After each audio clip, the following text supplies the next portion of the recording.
আল্লাহ তাআলা হযরত ঈসা আলাইহিস সালামকে লক্ষ্য করে বললেন, হে ঈসা, আমি তোমাকে আমার কাছে এনে আবার পাঠিয়ে দেব। তুমি আমার আখিরি নবীর উম্মতের কার্যকলাপ প্রত্যক্ষ করবে। আমি তাদের জন্য তুবা সৃষ্টি করেছি। হযরত ঈসা আলাইহিস সালাম বললেন, হে আল্লাহ, তুবা কি বস্তু?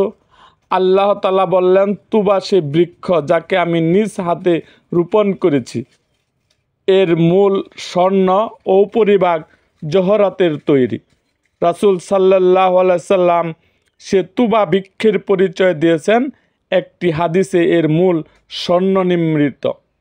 তা এত প্রশস্ত যে তুমি যদি তোমার 5 বছর বয়সী উটের পিঠে সওয়ার হও এবং উট সে বৃক্ষের গোড়া লক্ষ্য করে দৌড় আরম্ভ করে, তাহলে সে দৌড়াতে দৌড়াতে এক সময় বিদ্ধ হয়ে যাবে। এর হাড্ডিগুলো ভেঙে যাবে, অর্থাৎ বিদ্ধ হয়ে যাবে।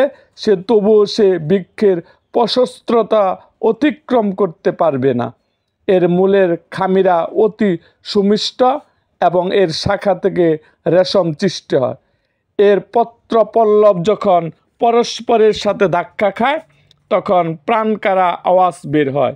এর শেকড় থেকে 3টি ঝর্ণা দ্বারা প্রবাহিত হয়। একটির নাম সালসাবিল, একটি মাইন আর একটির নাম রাহিক। একটি ঝর্ণার নাম মাইন, একটি রাহিক এবং সর্বশেষটির নাম সালসাবিল। ঝর্ণাগুলো এমন বিস্ময়কর যে যদি সেগুলো 1 ফোঁটা পানি আঙ্গুলে লাগানো হয়, এরপর আসমানকে জমিনে টেনে আনা হয়, তাহলে আসমান জমিনে সে 1 ফোঁটা পানির সুঘ্রাণে বিমূঢ় হয়ে পড়বে।